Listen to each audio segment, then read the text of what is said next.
At actually, kailangan na natin siguro mag-conduct ng cloud seedings. Magpapadala tayo ng team para i-evaluate po yung area. Cloud seeding operation isasagawa na sa Region 2 at Bohol. Angat Dam nangangailangan na rin ng artificial na ulan ayon sa Bureau of Soil and Water Management. Itong 24 lang po ng June. Tapos 25 yun na po talagang nagsilikas na po kami dahil sabi po nila, nagbanta po silang babalik sila. Kaya po nagsilikas na po kami ng kahit na walang pera. Mga natitirang Pinoy sa Sudan nanawagan ng agarang repatriation. Bilang isang kasapi ng lumulog noon sa International Court, malaki na po ang bentahan natin. Kasi sa umpisa po hindi tayo sigurado. Pilipinas dapat humingi na ng danyo sa China dahil sa pinsalang dulot sa West Philippine Sea, ayon kay dating Supreme Court Associate Justice Francis Hardeleza.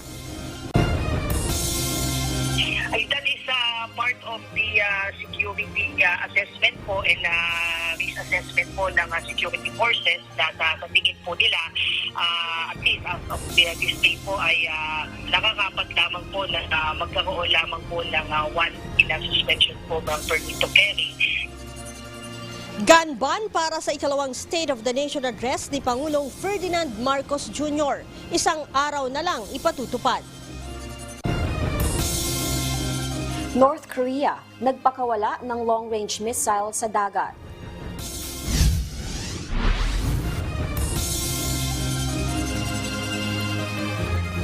Magandang hapon Pilipinas at sa buong mundo. Una sa ating mga balita. Nanawagan si Pangulong Ferdinand Marcos Jr. sa pribadong sektor na magpagkaisa sa pamahalaan pagdating sa pamumunan lalo na sa renewable energy. Samantala, ibinahagi ng Department of Trade and Industry na nagbubunga na ang mga nakuhang pangakong pamumuhunan ng Pangulo mula sa kanyang mga foreign trip. Ito ang balita ni Nel Maribuhok.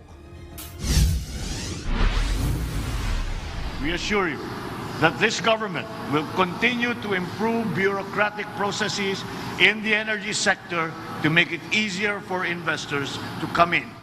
Tuloy-tuloy ang ginagawang pagsasaayos ng pamahalaan sa proseso ng pagnenegosyo sa Pilipinas. Sa inaugurasyon ng 24.9 megawatt Lake Mainit Hydropower Plant sa Agusan del Norte kanina, sinabi ng Pangulo na mahalagang hakbang ito upang lalo pang mahikayat ang mga dayuhan na mamuhunan sa bansa lalo na sa energy sector. Umaasa si Pangulong Marcos Jr. na mas marami pang mamumuhunan sa sektor ng enerhiya upang maresolba ang problema sa supply ng kuryente sa bansa. I continue to be hopeful that we will come up with more projects that will make use of renewable resources and contribute to our ongoing efforts in solving our energy problems. Ayon naman kay Department of Trade and Industry Secretary Alfredo Pascual, patuloy sila sa pagtatrabaho upang maging madali sa mga foreign investor na makapasok sa Pilipinas.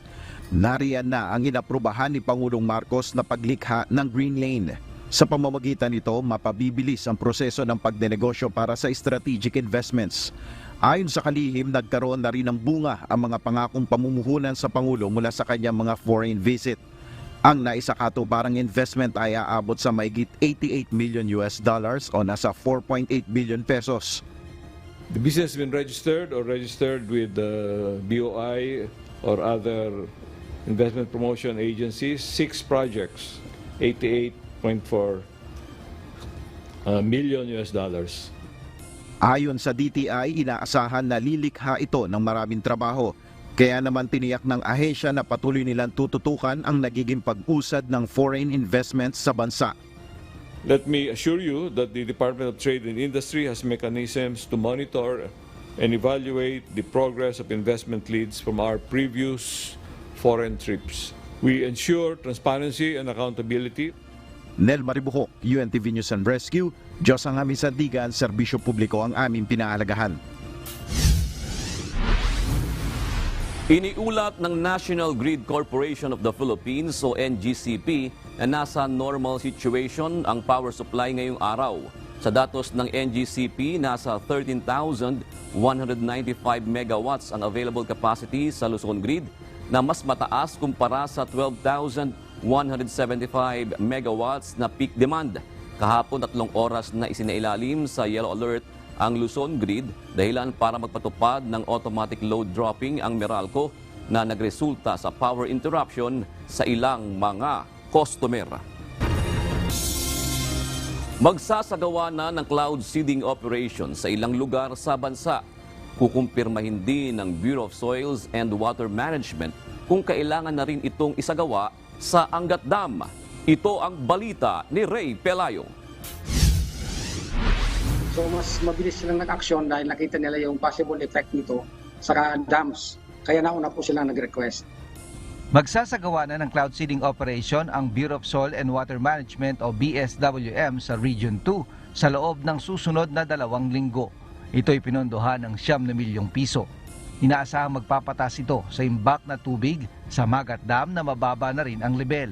Sa pamamagitan ng cloud seeding operation, nagkakaroon ng artificial na ulan. Ito yung sa taas, parang cauliflower ang tsura ng clouds na maputi. Then ito po yung seedable. Ibig sabihin ito po yung potential na klase ng clouds na pagka nilagyan natin ang seeding agent ay magiging ulan. Ayon sa BSWM, para maging sulit ang pagsasagawa ng cloud seeding operation, kailangan may target na masagip na hindi bababa sa 1,000 hektarya ng pananim. Nasa 80% naman nila ng kanilang cloud seeding operation ay nagiging matagumpay na makapagbigay ng ulan. Economically, tinitin natin yung cost ng operation ng cloud seeding versus yung benefit. So, yung 1,000 hectares po na masisave natin kung makapag-save po tayo ng 50% ng production ng 1,000 hectares. So, versus natin sa cost of operation, medyo okay naman, lamang din po tayo dyan, no? Kapag i-compare natin yung magiging savings dahil sa pag-conduct natin ng cloud seeding. Sa bawat pagpapalipad ng eroplanong may dala ng mga kemikal na pampaulan ay kailangan ng 50,000 piso. Ayon sa BSWM, sa ngayon ay nakapag-request na rin sa kanila maging ang lalawigan ng Bohol. Pinondohan ito ng 2.5 million pesos ng lokal na pamahalaan. Magpapadala na rin sila ng tauhan sa Angat Dam para tingnan kung kailangan na ring magsagawa ng cloud seeding operation sa lugar ngayong mas mababa na sa minimum operating level ang tubig na imbak nito. At actually, kailangan na natin siguro mag-conduct ng cloud seedings. Magpapadala tayo ng team para i-evaluate po yung area. Ayon naman sa National Water Resources Board, hiniling nila ang komentaryo ng Pag-asa sa pagsasagawa ng cloud seeding operation sa Angat Dam, pero pinag-aantabay muna sila dahil nasa habagat season pa rin. Ayon sa BSWM, humiling na sila ng gagamiting pondo para sa 2024 sa pagsasagawa ng cloud seeding operation dahil inaasahan na tatagal ang epekto ng El Niño sa bansa hanggang sa kalagitnaan ng nasabing taon. Ray Pelayo, UNTV News and Rescue, Diyos ang aming sandigan, serbisyo publiko ang aming pinahahalagahan. Iimbestigahan sa Senado ang krisis sa supply ng tubig at ginagawang aksyon ng gobyerno sa epekto ng El Niño. Dahil dito, nabuhay muli ang panawagang magtatag ng hiwalay na departamento na tututok sa supply ng tubig sa bansa. Ito ang balita ni Harleen Delgado. Yung MWSS parang pasensya na pero parang inutil, di ba? Magpapatawag ng pagdinig ang Senate Committee on Public Services kasunod ng ipatutupad na water service interruption ng Maynilad sa halos kalahating milyang customers simula ngayong araw. Ayon kay Senator Grace Poe, dapat masilip ang plano ng Metropolitan Waterworks and Sewerage System o MWSS at mga water concessionaire lalo na sa epekto ng El Niño sa bansa. Anya, hindi na lamang dapat umaasa ang bansa sa Angat Dam, bagkus pagtuunan ng pansin ang pagtatayo ng mga bagong pasilidad. Gusto rin ng mambabatas na muling pag-aralan ang prangkisa ng mga water utility sa gobyerno, kabilang na ang parusa sa mga ito. Alam mo, napakababa kasi ng multa sa kanila eh. Parang per offense, baka parang 5 million. Para sa kanila, tubig lang yung, ibig sabihin, baliwala sa kanila yon, no? Sila-sila lang, di ba, ang nagdidesisyon. Kanino nila ibibigay ang prangkisa ng tubig. Merong iba, malakas siguro sa LGU doon, kahit naman yung track record hindi maganda sa kanila nabibigay. kailangan din natin talaga i-monitor at evaluate kung yung mga local water regulatory agencies, ginagawa ba nila yung trabaho nila? Parang hindi, di ba? Parang ang dami nakakalusot. Bukod sa MWSS at water concessionaires, iimbitahan din sa pagdinig ang mga customer. Dahil dito, muling isinusulong ni Senator Poe ang pagpasa sa panukalang pagtatatag ng Department of Water Resources bilang long-term solution sa krisis sa tubig. Yun nga lang, hindi ito kasama sa priority measures, kaya posibleng malabo itong maipasa ngayong taon. Pero umaasa pa rin ang senadora na mapagtutuunan ito ng pansin ng Pangulo. Binigyang diin ng mambabatas na napapanahon ng pag-isahin ang nasa 30 ahensya at opisina ng gobyerno na may kinalaman sa water services sa bansa. Pwedeng matagalan kasi alam naman ninyo pag may bus-bus ng itaas, mas nagiging mas mabilis. Siguro sasabihin nila, itayo muna natin yung study nito. Sana within the year matapos na yung pag-aaral para masubmit na. So by next year, mapasa natin. Harleen Delgado, UNTV News and Rescue. Diyos ang aming sandigan, serbisyo publiko ang aming pinahahalagahan. Pinaikli ng Philippine National Police o PNP ang ipatutupad na gun ban sa ikalawang State of the Nation address ni Pangulong Ferdinand Marcos Jr. Ayon kay PNP spokesperson Police Colonel Jean Fajardo, ang pagpapatupad ng maikling gun ban ay resulta ng isinagawang security assessment ng Philippine National Police. Ito ang balita ni Leia Ilagan. As part of the security plan po ng PNP po ay magpapatupad po tayo ng suspension po ng permit to carry firearms outside of residences. Hindi lamang sa Metro Manila ipapatupad ang gun ban kasabay ng ikalawang State of the Nation address ni Pangulong Ferdinand Marcos Jr. Ayon kay Philippine National Police spokesperson Police Colonel Jean Fajardo, bukod sa Metro Manila, ipapatupad din ito sa mga lugar sa Central Luzon at Calabarzon. Itong Calabarzon and Central Luzon ay malapit po na sa Metro Manila. Boundary lamang po yan. Kaya nakapat po ng security forces po na ang recommendation po nila na i-extend po sa Central Luzon and Calabarzon. Kung noong isang taon ay tumagal ng 6 na buwan ang gun ban, ngayong taon ay 24 na oras na lamang itong ipatutupad. Magsisimula ang gun ban simula sa 12:01 ng July 24 hanggang alas 12 ng hating gabi ng July 25. That is part of the security assessment po and risk assessment po ng security forces na sa tingin po nila at least as of this day po ay nakakapat lamang po na magkaroon lamang po ng one in suspension po ng permit to carry. Kung magkakaroon po ng changes ay sa mga assessment ng mga intelligence reports na nare-receive po ng security forces po ay maaari pong magbago yan. Tanging ang mga law enforcers lamang, kabilang ang mga sundalo at pulis, ang maaaring magbitbit ng baril kung sila ay naka-duty at naka-uniforme. Lahat po ng mga individual, even yung mga juridical personalities po na isyuhan ng mga permit to carry firearms outside of their residences ay hindi po maaaring magdala po ng kanilang mga baril po na lisensyadong baril doon po sa covered period nila. Kapag sila po ay napadaan po sa mga ilalagay po nating mga checkpoints ay maaari po silang makita at maharap po sa kaso. Samantala, sinabi ni Colonel Fajardo na nasa 100% na ang preparasyon ng PNP para sa seguridad ng sona ng Pangulo. Tanging simulation exercises na lamang ang nakatakdang gawin ng PNP ngayong linggo hanggang sa susunod na linggo. Leia Ilagan, UNTV, News and Rescue. Diyos ang aming sandigan, serbisyo publiko ang aming pinahahalagahan. Sasabayan ng 3 araw na tigil pasada ng ilang transport groups ang ikalawang State of the Nation address ni Pangulong Ferdinand Marcos Jr. Ayon sa presidente ng transport group na Manibela, kasama sa mga lalahok sa strike ang mga group sa Metro Manila, Calabarzon at Central Luzon. Sisimula ng tigil pasada sa July 24 sa mismong araw ng ikalawang sona ng presidente at tatagal hanggang July 26.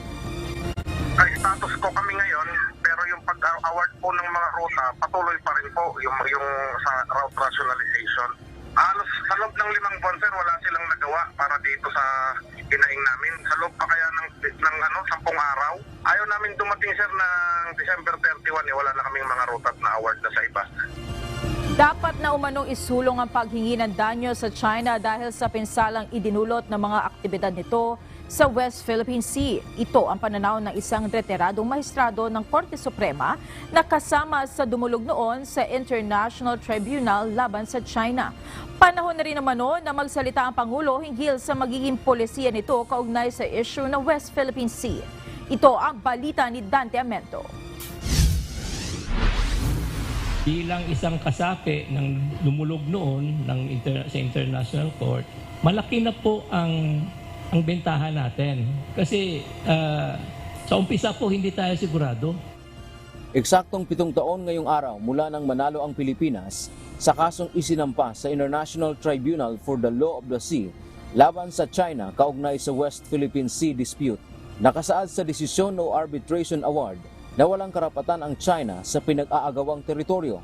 Kaya naman, ayon kay dating Supreme Court Associate Justice Francis Hardelesa, nakasama sa Philippine team na dumulog sa International Court, maaari na ang susunod na aksyon ng Pilipinas sa pamamagitan ng Solicitor General ay maghain ng claim para sa pinsala na dinulot ng China sa West Philippine Sea. Kabilang narito ang patuloy nilang ginagawang reclamation sa nasabing territorial waters at pagkasira ng marine ecosystem. Nasa arbitration award na yan na ang paggawa ng China ng artificial islands, hindi ba kumuha sila ng mga buhangin. They loaded it and then nilagay nila on top of the corals. It disturbed the ecosystems. Napakalinaw na sinabi na may damage. We had experts. Paliwanag ni Hardelesa, tiyak na mayroong karapatan ang Pilipinas na humingi ng bayad pinsala dahil sa arbitration award. Noong dumulog niya ang Pilipinas sa korte, hindi pa sinama ang claims para sa damages dahil walang kasiguraduhan kung mananalo ang bansa. Sinabi pa ng retiradong maestrado na dapat pangunahan ng Office of the Solicitor General ang pagsusulong nito. How to push the envelope will be for the OSG. Now, when I say OSG, it's only because the government council, but it's all Filipinos, mga private sector, dapat pagtulungan. Ano ang pwedeng? Paliwanag pa ni Hardelesa, bagamat inaasahan na hindi muling makikilahok ang China sa ihahaing claims ng Pilipinas, ang mahalaga ay magkaroon ng desisyon hinggil dito. Dagdag pa ng retiradong maestrado na panahon na magkaroon ng desisyon si President Ferdinand Marcos Jr. sa dapat gawin sa issue ng West Philippine Sea, lalo na at malapit na ang sona nito. Dapat pulungin ang iba't ibang opisyal ng pamahalaan at ang mga nasa pribadong sektor. Ito ay para magkaroon ng holistic policy na kumakatawan sa mga Pilipino. The President has to, I think for the first time, speak about what his policy on the West Philippine Sea is. Now, ang recommendation ko is to hear everybody, and then from hearing everybody, we hope that the President can make the best decision. Bagamat maraming kuro-kuro hinggil sa issue, mas alam pa rin anya ng Pangulo ang nararapat gawin bilang pangunahing author ng ating foreign policy. Naniniwala ang dating opisyal na matagal pa ang issue sa West Philippine Sea, pero dapat tuloy lamang ang suporta sa namumuno. Dante Amento, UNTV, News and Rescue. Diyos ang aming sandigan, serbisyo publiko ang aming pinahahalagahan.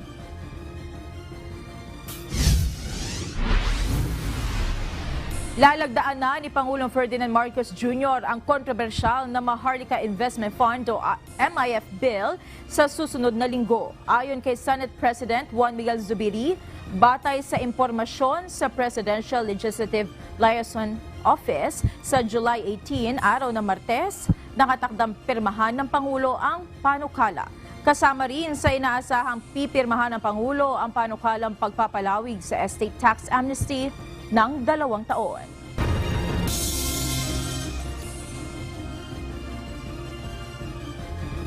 Narito naman ang mga balitang nakalap na UNTV News Global Correspondents na iahati ni Ann Gonzalez.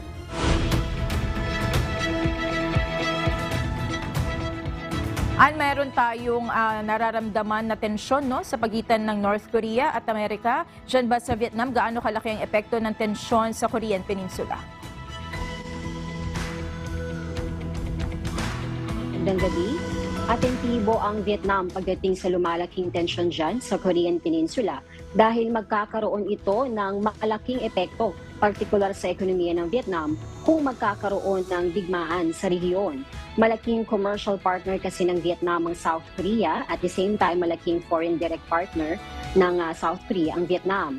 Noong nakaraang buwan nga lamang ay nagkaroon ng pag-uusap ang mga leader ng dalawang bansa upang palakasin pa ang bilateral ties nito, gayon din ang pagpapalakas ng kooperasyon ng South Korea at Vietnam laban sa banta ng nuclear threat ng North Korea. Monica. Alright, Ann, ibigay mo na mga balita sa iba't ibang panig ng daigdig. Nagpakawala ng long-range missile sa dagat ang North Korea. Kasunod ito ng ginawang pagbabanta na pababagsakin ang US spy planes na lumilipad sa airspace nito. Ito ang balita. Isang Intercontinental Ballistic Missile o ICBM ang pinaghihinalaang pinakawalan ng North Korea batay sa ulat ng mga opisyal ng Japan at South Korea. Pang-12 ballistic missile ngayong taon. Mahigit sa 1 oras ang lipad ng long-range missile bago bumagsak malapit sa dagat ng Japan Miyerkules ng umaga, July 12. Ginawa ang paglulunsad ng missile kasunod ng banta nitong pababagsakin ang US spy plane na pumapasok sa airspace nito. Itinanggi naman ng Washington ang mga akusasyon. Giit din ito na aayon sa international law ang mga isinasagawa nitong military patrols. Ngayong taon, tumindi ang security tension sa Korean Peninsula dahil sa mga missile activity ng North Korea. Nagdudulot ng pangamba ang ICBMs dahil sa layo ng nararating nito na kayang maabot maging ang mainland United States. Pinaigting naman ng US at South Korea ang joint military drill sa rehiyon bilang pagresponde sa multiple launches ng Pyongyang at banta ng weapons development. Ann Gonzalez, UNTV News and Rescue. Diyos ang aming sandigan, serbisyo publiko ang aming pinahahalagahan.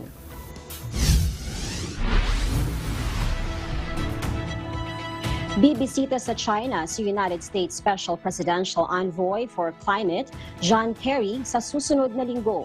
Si Kerry ang huling US official na magtutungo sa Beijing kasunod ni US Secretary of State Anthony Blinken at Treasury Secretary Janet Yellen. Dahil sa laki ng ekonomiya ng Amerika at China, mahalagang bahagi ng international efforts ang kooperasyon ng dalawang bansa upang tugunan ang matinding epekto ng climate change. Ang dalawang nasyon din ang pinakamalaking sources ng carbon dioxide emissions sa mundo. Bigong makakuha ng imbitasyon ang Ukraine upang makasali sa North Atlantic Treaty Alliance o NATO. Ayon kay Ukrainian President Volodymyr Zelensky, unprecedented at hindi makatotohanan kung walang time frame para sa imbitasyon o sa pagiging NATO member ng kanyang bansa. Ito ang balita ni Justin Masakayan. We also made clear that we will issue an invitation for Ukraine to join NATO when allies agree and conditions are met. This is a strong package for Ukraine and a clear path towards its membership in NATO. Sa Vilnius Summit, inaprubahan ng North Atlantic Treaty Organization o NATO ang isang plano na magtatakda sa Ukraine na maging kasapi ng military alliance nito araw ng Martes, July 11. Kasama sa plano ang paglalagay sa Ukraine sa isang multi-year assistance program upang mapadali ang paglipat ng armadong puwersa ng Ukrainian mula sa Soviet era patungo sa mga pamantayan ng NATO. Makakatulong din ang plano na muling itayo ang Security at Defense defense sector ng bansa na sumasaklaw sa mga pangangailangan tulad ng gasolina, kagamitan sa pagdemina at mga supply na medikal. Ayon naman kay NATO Secretary General Jens Stoltenberg, magpapatuloy ang assessment ng mga ito patungkol sa pagiging kasapi ng Kyiv sa NATO.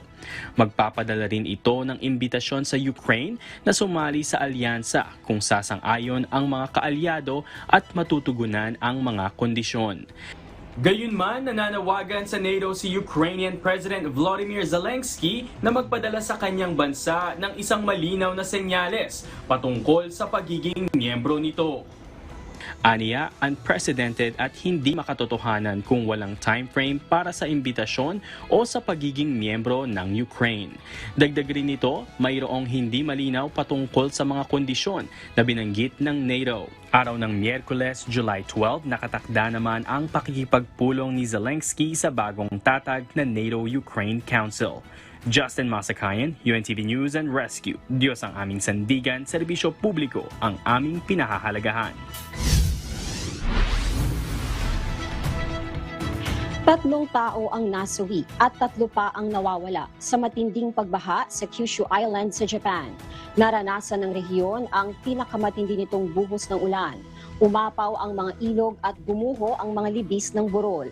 Nakapagtala ng 402.55 mm na tubig ulan ang National Weather Agency ng bansa sa Kurume, pinakamataas na naitala sa lungsod. Binaha ang mga kalsada, naputol ang power lines at libo-libo ang pinalikas dahil sa inaasahan pang malalakas na buhos ng ulan. At iyan ang mga balita mula sa iba't ibang panig ng mundo. Mula dito sa Vietnam, ako si Ann Gonzalez. Magandang gabi. Nanawagan ngayon ng agarang repatriation ng natitirang mga Pilipino sa Sudan, lalo't nauubusan na sila ng mga pagkain at pera sa gitna ng nagpapatuloy na gulo doon. Tiniyak naman ng Department of Foreign Affairs na ginagawa na ng Embahada ng Pilipinas ang lahat upang maabutan ng tulong at maiuwi na ng Pilipinas ang mga lumikas na Pilipino na nakarating na sa Port Sudan. Ito ang balita ni Janice Inhente.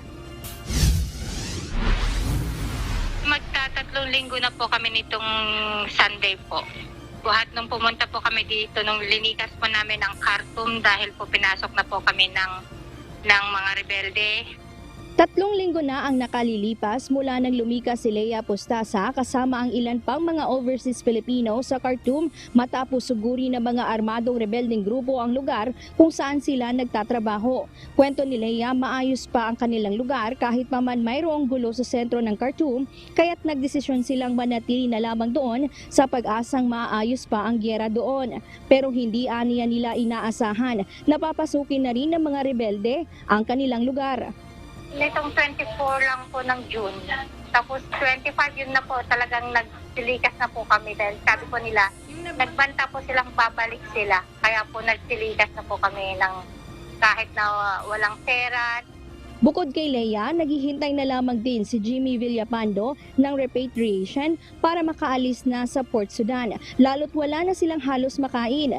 Aniya, mayroon nang ibinigay sa kanya na repatriation flight schedule ang Embahada ng Pilipinas. Subalit wala na siyang pera para ipangbayad sa kanyang exit visa.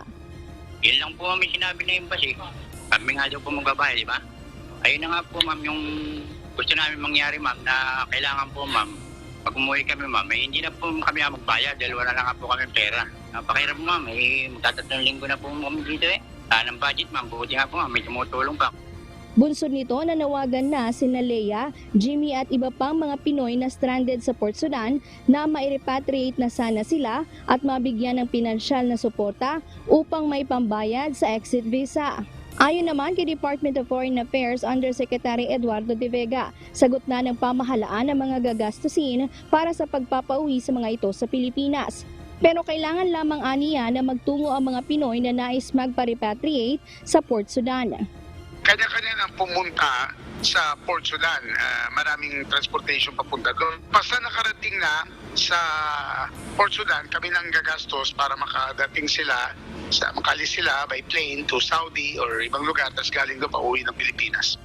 Paliwanag ni Yusek De Vega, sa ngayon ay pahirapan pa ang booking ng flight para sa repatriation dahil marami ring iba pang mga lumilikas. Mula sa mahigit 100 Pilipino na naiwan sa Sudan, 30 sa mga ito ang nasa Port Sudan na at naghihintay na lamang ng repatriation. Ang problema kasi, masikip ngayon yung booking ng commercial flights kasi yung Saudi Arabia nag-offload pa ngayon. Muling nagpaalala ang DFA sa mga Pilipino na hindi pa rin nakapagdesisyong lumikas na hanggat may pagkakataon pa ay umuwi na ng Pilipinas lalo't patuloy pa rin ang kaguluhan ngayon sa Sudan at bumabagsak na ang ekonomiya sa lugar. Janice Enhente, UNTV, News and Rescue. Diyos ang aming sandigan, serbisyo publiko ang aming pinahahalagahan.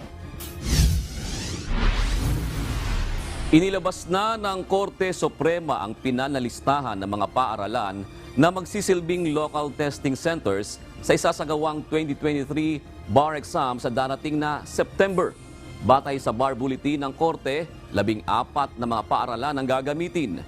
6 sa mga ito ay sa National Capital Region o NCR tulad ng San Beda University sa Maynila, University of Santo Tomas, University of the Philippines, Diliman at iba pa. 3 naman sa Luzon, ang St. Louis University, Cagayan State University at University of Nueva Cáceres. Sa Visayas naman ay ang University of San Jose Recoletos at Dr. Vicente Orestes Romualdez Educational Foundation.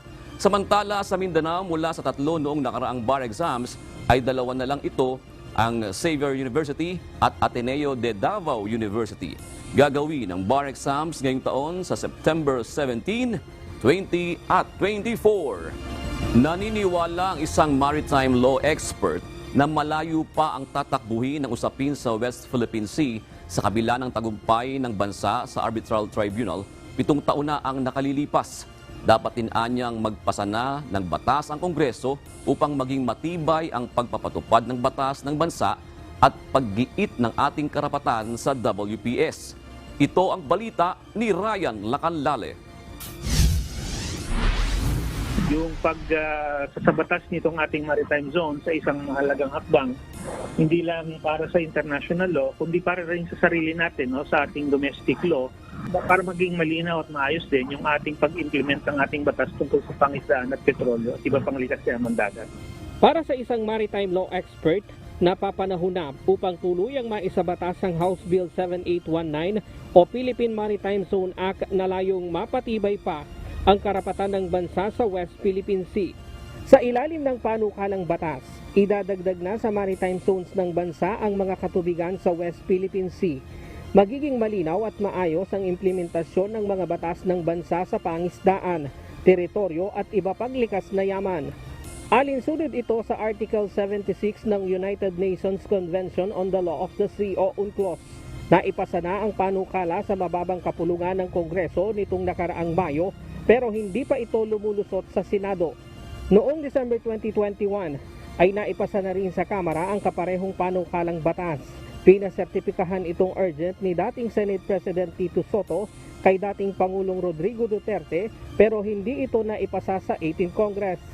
Samantala, naniniwala naman si Professor Batong Bakal na malaki ang tulong na pwedeng maiambag ng bawat Pilipino sa pag-iit natin ng karapatan sa West Philippine Sea. Isa na dito ang pagpapakita ng suporta sa ginagawang pagpatrolya at pagbabantay ng sandataang lakas sa West Philippine Sea. Kahit nung previous administration, napakataas po ng public support para manindigan tayo sa West Philippine Sea. At in the end, naging mas mahalaga yon para nga ma-impluwensyahan yung ating pamahalaan, mapakita sa armed forces na tama yung ginagawa nila. Dapat ding bigyan ng buong suporta ang modernization program ng AFP upang mapalakas pa ang kapasidad nito na maproteksyonan ang exclusive economic zone ng bansa. Hanggat nandun po yung public support, then ang government po ay makakasigurado na tama yung ginagawa niya, na talagang pinupursyon niya ang national interest, na mismong ang publiko mismo ang nagsabi sa kanya kung ano yun. Para sa tricycle driver na si Mang Macario, dapat lang na ipaglaban natin ang ating karapatan sa ating mga teritoryo. Idadaan na lang niya ang pagpapakita ng suporta sa pamamagitan ng social media. Kahit po through social media, pwede namin parating yung hinaing natin na pag-aari talaga natin yung West Philippine Sea. So, kasi nasa ECC natin yun sa nasasakupan po ng Pilipinas yan. Yan po ang ano natin. Kaya pwede po natin paglaban through social media na lang. Hindi natin kailangan ng armasin. Para naman sa isang vendor na si Aling Edna Lin, hindi dapat ang pamahalaan lang ang sumuporta sa pag-iit natin ng ating karapatan, kundi ang lahat ng Pilipino. Huwag pabayaan sa China na laging makaisa dito sa Pilipinas kasi ating yan. Dapat ipaglaban natin ang karapatan natin bilang atin.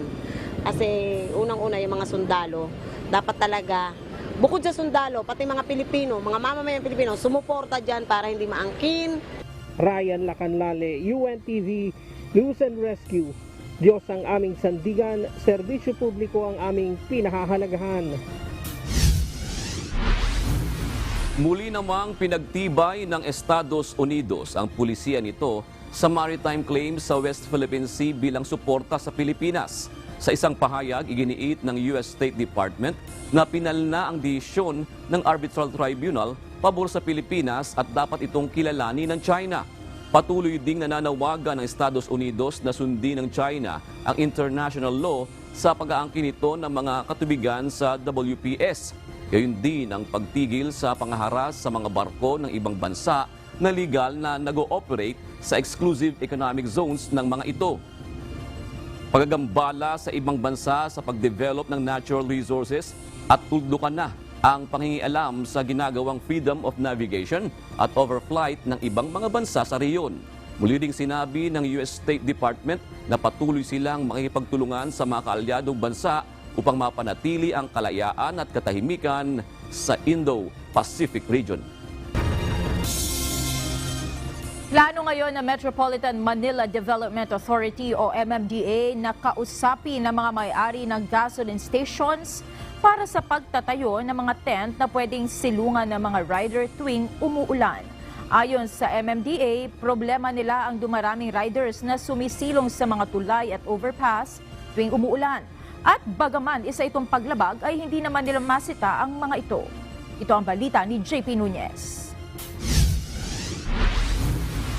Naka-raincoat na sila eh. Pero hindi po sila umaalis. In fact, nagkukwentuhan nga lang po sila eh. Ngayong madalas ang mga nararanasang pag-ulan, naoobserbahan ng Metropolitan Manila Development Authority o MMDA ang dumaraming mga rider na nagkukumpulan sa ilalim ng mga tulay sa kahabaan ng EDSA. Nababahala ang MMDA dahil maaaring pagmulan ng aksidente ang ginagawang pagsilong ng mga rider sa ilalim ng mga overpass o footbridge. Bukod pa ito sa pwedeng maging sanhi ng matinding traffic, lalo na kapag naipon na ang mga nakamotorsiklo. Imagine niyo nasa highway ka, titigil ka doon, pwede kang masagasaan or mabangga pag hindi ka napansin ng ibang nagmamaneho ng sasakyan. Minsan isang lane na lang ang nadadaanan na nagkokos po, nagdo-domino effect yan, nagkokos ng sobrang traffic. Ayon kay MMDA Acting Chairman Attorney Don Artes, kung tutuusin ay maaari silang mapatawan ng obstruction dahil sa paghinto sa gitna ng kalsada kung saan may multang 500 pesos. Pero hindi ito na ipatutupad ng MMDA dahil ang mga motorcycle rider mismo ang nakikiusap na bigyan sila ng konsiderasyon. Upang masolusyonan ang problema, plano ngayon ng MMDA na kausapin ang mga gasoline stations sa kahabaan ng EDSA upang lagyan ng mga tent na masisilungan ng mga rider sa panahon ng tag-ulan. Isa po sir, nakikita rin naming solusyon ay kakausapin po natin yung mga gasoline stations. MMDA na po ang maglalagay ng mga tents para doon po sila sumilong. May mga laybay ang MMDA sa ilalim ng mga flyover sa bahagi ng EDSA na maaaring masilungan ng mga rider. Pero hindi ito lahat ay nagagamit sa ngayon dahil meron pang under renovation. Samantala kanina ay pinasinayaan na ng MMDA ang kanilang bagong Communications and Command Center sa Pasig City. Dito na imomonitor ng MMDA ang sitwasyon sa Metro Manila, pangunahin na ang traffic, gayon din ang emergency response at disaster response. Ito na yung bagong Communications and Command Center ng MMDA. Dito na imomonitor yung nasa 400 na mga CCTV kasama na yung mga idinagdag sa floodway, EDSA carousel at sa mga pumping stations. Dito na rin imomonitor yung mga body-worn cameras na gagamitin ng kanilang mga traffic personnel. Ayon sa MMDA, mananatili namang operational ang kanilang metro base sa dati nilang opisina sa Makati. Pero gagamitin na ito ng ibang ahensya ng pamahalaan gaya ng Office of the Civil Defense at National Capital Region Police. JP Nunez, UNTV, News and Rescue. Diyos ang aming sandigan, serbisyo publiko ang aming pinahahalagahan. Nais panatilihing bakante ng Carmona Cavite Disaster Risk Reduction and Management Office ang mga lugar sa Carmona City na dinaanan ng West Valley Fault. Bunso nito, nakiusap sila sa lot owners na huwag nang magtayo ng infrastruktura malapit dito. Ito ang balita ni Benedict Samson. It will remain a challenge for us to prevent the construction of structures within the fault lines. Inaasahan na ng Carmona City Disaster Risk Reduction and Management Office na kasabay ng pagiging ganap na lungsod ng bayan ang pagdami ng mga negosyo. Ngunit iniingatan nila na maging sanhi ito ng problema, lalo na sa mga lugar na daraanan ng West Valley Fault, kung kaya't nais nila na mapanatiling walang bahay o istruktura na maitatayo 10 metro ang layo mula dito. Ayon sa Carmona CDRRMO, 4 na barangay sa lungsod ang dinaanan ng West Valley Fault. Ito ang mga barangay kabilang Baybay, Lantik, Mabuhay at Milagrosa. At upang mapabilis ang pagresponde sakaling tumama ang pinangangabahang The Big One, may nakahandang earthquake landslide search and rescue tools ang Carmona CDRRMO sa Incident Command Post at maging sa mga barangay na mayroong trained disaster response personnel. So ngayon, meron na tayong mga naka-preposition sa buong city ng Carmona. In the event of the Big One, hindi na para tawag pa. Matik na yon. Ibig sabihin, yung kanya-kanyang homeowners association, yung kanya-kanyang barangay, yung kanya-kanyang civil society organization, simultaneously gagalaw yan to conduct search and rescue operation as they were trained. Isang barangay Lantik sa Carmona City, Cavite sa dinaanan nitong West Valley Fault. Ngunit hindi tulad sa Metro Manila, walang masyadong problema ang lokal na pamahalaan dahil walang masyadong nakatira sa palibot ng fault line. So yung mismong fault line, ay nung kasalukuyan na inilabas yun, ay meron lang ilang gusali na nakatungtong pero hindi naman siya occupied. Benedict Samson, UNTV News and Rescue. Diyos ang aming sandigan, serbisyo publiko ang aming pinahahalagahan. Sasampahan ng reklamo ng Philippine Animal Welfare Society o PAWS ang security guard na naghagis ng aso mula sa isang footbridge sa Quezon City. Sa isang pahayag, sinabi ng PAWS na mariin nilang kinokondena ang ginawang kalupitan ng nasabing guard sa tuta na nagresulta sa pagkamatay nito. Mariing kinondena ng pamunuan ng mall ang ginawang kalupitan sa hayop ng isa sa kanilang mga security guard. Base sa mga post at larawan na nakuna ng isang netizen, sinasabing pinapaalis umano ng guard ang mga bata na nasa footbridge ng mall kasama ang isang tuta. At nang ayaw umalis sa mga bata, kinuha umano ng guard ang aso at saka ito itinapon mula sa itaas ng footbridge. Isang napadaang lalaki pa umano ang kumausap sa guard, subalit hindi pa rin ito nakinig at sinabing wala siyang pake. Na-dismiss na sa trabaho ang guard at hindi na papayagan pang magtrabaho sa Aliman branch ng SM Supermalls.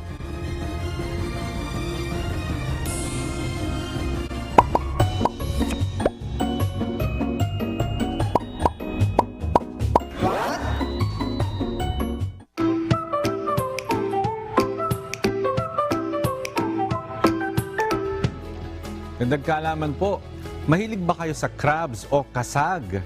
Tawag din ng karamihan alimasag. Mag-ingat tayo dahil may ilan nang napaulat na namatay sa pagkain ng nakalalason na kasag. Ayon sa inilabas sa babala ng Bureau of Fisheries and Aquatic Resources o BFAR, pwedeng ikamatay ang pagkain ng mga sumusunod na kasag. Itong tinatawag na Zosimus eneus. Ang laman po niyan at shell, sabi nila mayroon pong lason kaya ibinabawal na kainin at hawakan. Ang Atergatis floridus Ang laman at maging ang shell din po niyan merong mataas na antas ng lason. Kapag nakakain ng ganitong uri ng kasag, maaring makaramdam ng pamamanhid ng dila at bibig, hirap sa paghinga at paninikip ng dibdib, pagsusuka, paglalaway at labis sa pagkauhaw, paglabo ng paningin, pagsakit ng tiyan at pagdudumi, at matinding pagkaparalisa ng kalamnan na magiging sanhi ng pagkawala ng malay at pagkamatay. Mag-ingat po sa pagkain ng kasag o alimasag, lalo na kung hindi natin alam kung anong klase ito at kung bago sa ating mga paningin. Dalhin agad sa ospital ang sino man na makakakain ng nakalalason na kasag. Sana'y may natutunan kayo at laging tatandaan, mapalad ang tao na nakakasumpong ng karunungan at ang tao na nagtatamo ng kaunawaan.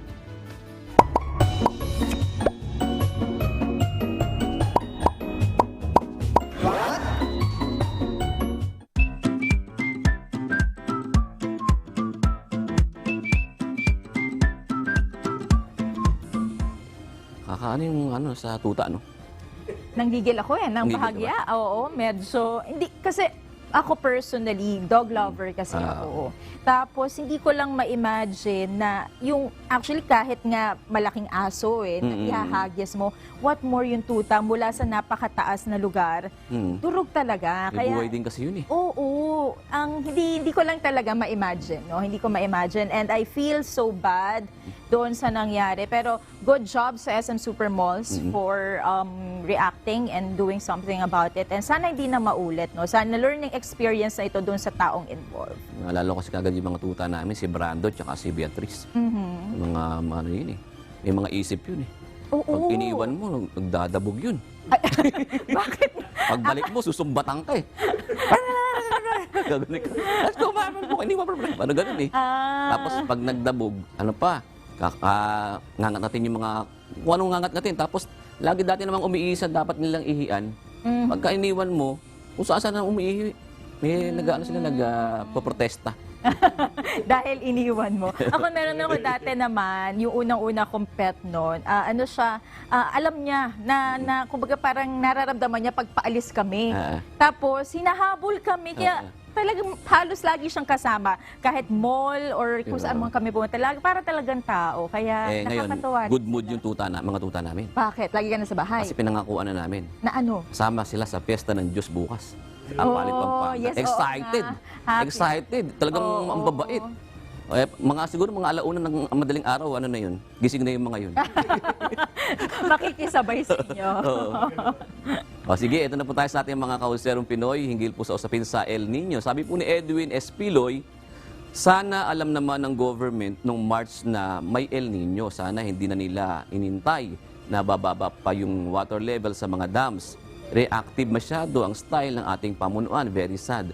Pero alam mo, ayun yung kanyang pong komentaryo. Pero alam mo, matagal na eh. Sinasabi na po ng Pag-asa na maaaring umiral yung El Nino sa dagat Pasipiko. Diba? Matagal na po yan. Meron na silang mga advisory na sinasabi sa pamamagitan ng mga satellite yan eh. Kumbaga ngayon, swerte tayo ngayon dahil kitang-kita na sa satellite kung ano yung magiging epekto, kailan maaari na umiral, gano'n, etc. So, matagal na po yan. Nagkataon lang ngayong buwan na to, in-announce na nga ng Pag-asa. Oo.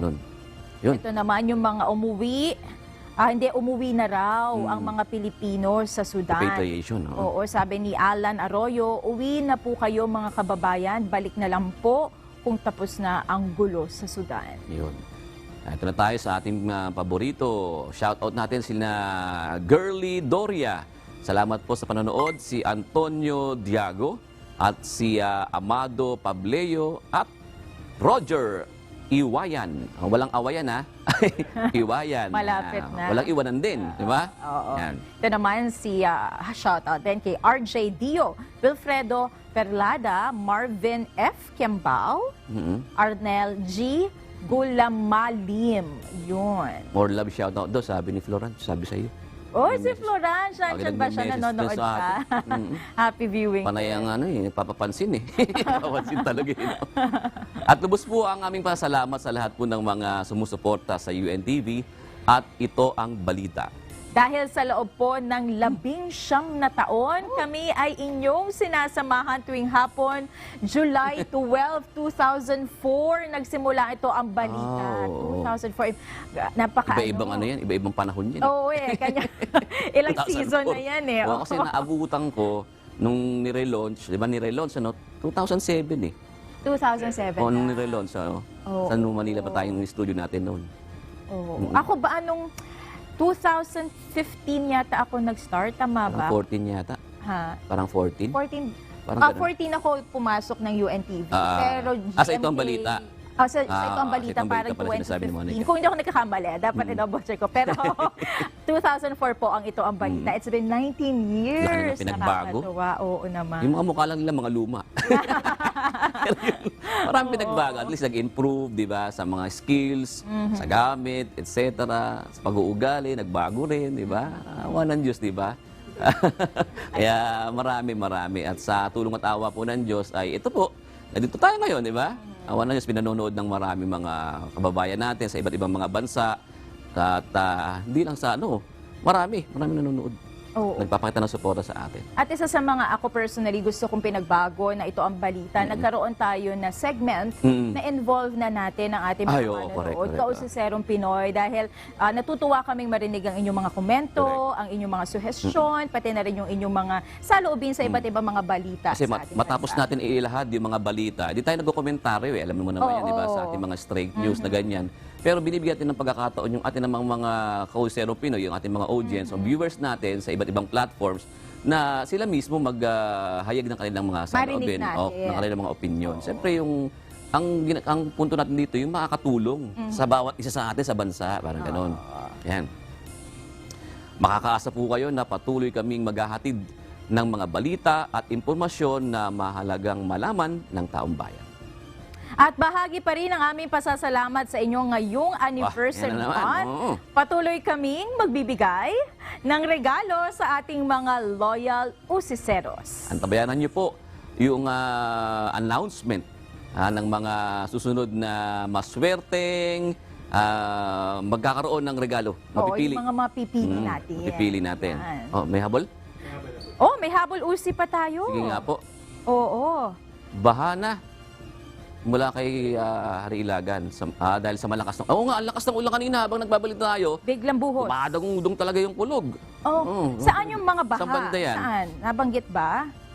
Saan banda? Ito. Ito. Yan. EDSA, di ba?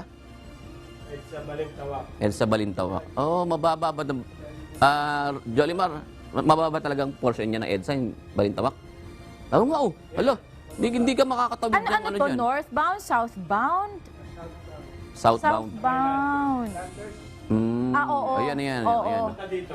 Tama. Mababa nga yung Northbound yan kung landers. Oo, northbound yan kung landers yan. Ayan. Balik kabila. Landers. North nga. North nga. Yan. Basta, alam mo sa mga may mga sasakyan, mahirap din yung ganyan, lumulusong ka sa baha kasi yung mga parts sa suspension, yung mga etc. Pag napasukan niya ng tubig, dapat maraming gastos pag gaganyan. Kasi mawawala yung grasa, di ba? Mawawash out yung grasa. Doon magsisimula nga yung kalawang doon sa mga joints ng mga CV joint, yung mga rack end, mga ganun, mga tie rod end, mga ganun, di ba? Doon nagsisimula yung mga kalawang. Tsaka syempre pag ganyang, kita naman natin mula doon sa windshield, medyo mababa na yung visibility, kaya siguro mas mabuti huminto na muna sa pinaka-safe na lugar, hintuin ng bahagya. Ingat po tayo mga kasambahay. At panghuli na lang, may mga sasakyan, nakalusong kayo sa medyo malalim-lalim, gawin nyo ng bahay, kinabukasan, kung maaari, checkin nyo rin yung mga brake pads nyo ba, kasi marumi yun eh. Importante. Kumbaga, mayroong epekto rin yan sa ating preno. Tama. At mga kasambahay, kung may mga istorya po kayong nais balikan sa itong balita, pwede nyo po itong muling mapanood sa aming mga official social media account. Magtungo lamang po sa UNTV News and Rescue YouTube channel at i-click ang subscribe button. Ganyan din po sa aming Facebook account at TikTok accounts. Mapapanood nyo rin po rito ang iba pang news programs ng UNTV, pati na po ang iba pang video na nag-iisang public service channel. Kaya subscribe, like, and share! Narito naman ang salita ng Diyos na ating sandigan mula sa aklat ng Jeremias 17:10 na nagsasabi, Akong Panginoon ay sumisiyasat ng pag-iisip. Aking tinatarok ang mga puso upang magbigay sa bawat tao ng ayon sa kani-kanyang lakad, ayon sa bunga ng kani-kanyang mga gawain.